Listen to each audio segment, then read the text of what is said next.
కామెంట్లు చేసే వాళ్ళు కూడా చాలా చాలా జాగ్రత్తగా ఉండాలి. పోలీసులు కానీ మాట్లాడిన వాళ్ళని అందరినీ బాగానే ఉంటున్నారయ్యా, కింద కామెంట్లు పెడుతున్నారు చూసావా, వాళ్ళని ఎవ్వరూ వదిలిపెడతలేదు పోలీసులు. చాలా భద్రంగా చాలా జాగ్రత్తగా కామెంట్లు అనేవి చేయాలి. అట్లాగే ఆ మాట్లాడిన విషయాలు రిపోర్టర్ గారిది అడిగిన క్వశ్చన్లు ఆమె సమాధానం చెప్పలేక కుక్కలతో మొదలయ్యి ఫ్యామిలీ దాకా వెళ్ళిపోయింది. కాబట్టి ఆమె మాట్లాడే విధానం అనేది కొద్దిగా నేర్చుకునైనా లేదా ఒక 2 సార్లు 3 సార్లు ప్రిపేర్ అయినా వచ్చి మీడియా ముందు మాట్లాడాలని చెప్పేసి మేము కోరుకుంటున్నాం. కామెంట్స్ అనేవి పర్సనల్ కామెంట్ చేయడం కరెక్ట్ కాదు కదా. కరెక్ట్, నేను అంటుంది అదే కదా నా పర్సనల్ కామెంట్ ఫస్ట్ వార్నింగ్ ఇచ్చింది కూడా అదే కదా. ఎవరు ఏ పనికి మాలిన కామెంట్లు పెట్టినా కానీ ఊరుకోవట్లేదు. చాలా జాగ్రత్తగా కామెంట్ పెడతాం అంటే 1-2 సార్లు ఆలోచించి పెట్టండి అని చెప్పేసి నేను అంటాను. అట్లాగే ఆమె ఆ కామెంట్ల మీద కూడా స్పందించింది. ఒక రోజు బాధపడింది, మళ్ళీ 2వ రోజు రివర్స్ అయ్యింది. ఆమె ఏదో మాట్లాడాలి, ఏదో పబ్లిసిటీ అవ్వాలని బయటకు వస్తుందా ఏంటనేది ఇప్పటికే అర్థం కావట్లేదు. అది నేను పొద్దున కూడా విన్నాను, అగోరా అని ఏదేదో. మరి ఆమందో లేదా ఏ ఒకటి ఉంది, దాని వల్ల వచ్చి ఆమె చేసిందా మరి అదే అన్న. ఏంటంటే క్లారిటీగా ఉండలేదన్న, ఒక్కొక్క వీడియో ఒక్కొక్క సంబంధం లేకుండా వస్తుంది. మళ్ళీ రేపు వచ్చి ఏం మాట్లాడిద్దో ఏందనేది అర్థం కావట్లేదు. అట్లాగే వీడు ఎవరు మన విదేశాల్లో ఉన్నాడు కదా, ఆడు కూడా ఈమె గురించి ఏదో స్పందించాడు. ఓకేనా, అట్లాగే మన తెలంగాణ సీతక్క కూడా స్పందించింది. కుక్కల్ని చంపడం కూడా నేరమే, దానికి తగ్గట్టు చర్యలు ఉంటాయి. కుక్కలకి ఏంటంటే తగిన చర్యలు మేము తీసుకుంటున్నాం, ఇక్కడ అటువంటి జరగవు అని చెప్పేసి శ్వేతకు కూడా స్పందించింది. అది కూడా హ్యాపీ అనిపించింది. ఒక్కొక్క కామెంట్ ఒక్కొక్క రకంగా ఉంది అక్కడ. కాబట్టి ఆమె ఏ ఉద్దేశంతో మాట్లాడాలని, ఏ ఉద్దేశంతో ఆమె పబ్లిసిటీ అవ్వాలనుకుంటుందో ఏంటనేది ఇంకా క్లారిటీ లేదు. ఇంకా 2-3 రోజులు ఆగితే అన్ని వస్తాయి బయటికి అని మేము అనుకుంటాం. రాంగ్ అన్న, పిల్లల్ని చూసారో లేదో మీరు తెలియదు కానీ పిల్లలు చాలా బాగుంటారు. పిల్లల్ని చూస్తుంటే ఒక హ్యాపీనెస్ గా బతికేయచ్చు. కానీ ఆమె ఇట్లాంటి మాటలు మాట్లాడి ఎందుకు మరి ఆమె పబ్లిసిటీ అవ్వడం అవసరం ఏమొచ్చిందో అనేది ఎవరికీ అర్థం కావట్లేదు.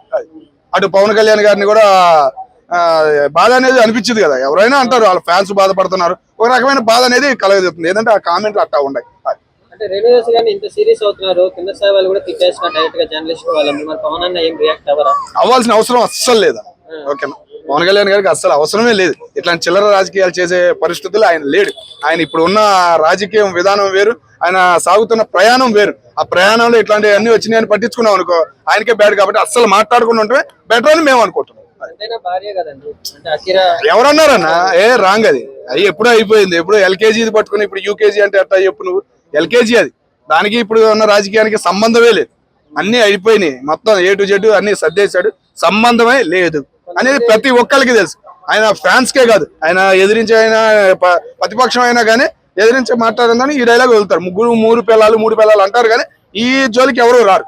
చివరికి వైసీపీ వాళ్ళు కూడా రారు. అంటే కొంతమంది సీఎం అవ్వాలంటే పవన్ అన్న రేణుదేశాన్ని తెచ్చుకోవాలి, బాగా మాట్లాడుతుంది, ఆమె ఫ్యూచర్ అంటున్నారు. అదే రాంగ్ ఇన్ఫర్మేషన్ అన్నది. ఆ మాటలు ఒక రిపోర్టర్ అడిగితేనే భయపడిపోయి బిత్తర మాటలు మాట్లాడి ఎక్కడి నుంచో మొగాళ్ళకి లింక్ పెట్టేసింది, కుక్కలకి మొగాళ్ళకి లింక్ పెట్టేసింది. అంటే ఇంకా ఆమె ఏమనాలి చెప్పు నేను? మన శివాజీ గారు అయినట్టు పరిస్థితి అయింది. ఆయన ఎంత మంచి మాటలు చెప్పాడు, చివరికి వస్తువు అనే ఒక బ్యాడ్ మాట అనేప్పటికీ ఎంత బ్యాడ్ అయిపోయాడు. ఇప్పుడు ఈమె కూడా అట్టాగే అయిపోయింది. కాబట్టి ఏంటంటే అనుభవం ఉన్న వాళ్ళే మాట్లాడతానికి భయపడిపోతున్నారు. ఈమె ఇప్పుడు వచ్చేసి ఇవాళే పస్తామంట ఆ మీడియా ముందుకు రావడం కూడా కుక్కల గురించి అంట, అంతకుముందు ఎప్పుడు రాలేదని చెప్పేసి చాలా మంది అంటుంటే విన్నాను నేను. పాయింట్ వ్యాలిడ్ గా లేదా అండి? చెప్పినంటే 5 కుక్కలు చేసిన తప్పుకి 100 మంది కుక్కలు చంపడం తప్పు అంటున్నారు, అది లేదా? కుక్కల్ని చంపడం అంటే 1-4 సార్లు ఆలోచిస్తారన్న. డాక్టర్ల దగ్గర నుంచి స్టేట్మెంట్ వెళ్ళింది, ఆ కుక్కల్ని ఎందుకు చంపాలి ఏందనేది, వైరస్ గురించి అనేది క్లియర్గా వాళ్ళు చంపిన వాళ్ళు మొత్తం సర్టిఫికేట్లన్నీ వాళ్ళ దగ్గర పెట్టుకుని ఆ చర్యలు అనేవి తీసుకోవడం జరిగినది సుప్రీంకోర్టు తీర్పు వచ్చిన తర్వాత. దానివల్ల ఈమె ఏదో లాగేద్దాం ఏదో చేసేద్దాం అంటే అట్లా ఆ కుక్కలు పడే బాధ. రీసెంట్ గా నిన్న ఒక వీడియో వచ్చింది, ఒక పిల్లాడి మీద అటాక్ చేసిన వీడియో. మరి ఆమె చూసిందో లేదో, మరి దాని మీద కూడా స్పందిస్తే బాగుంటుందని మేము అనుకుంటాం.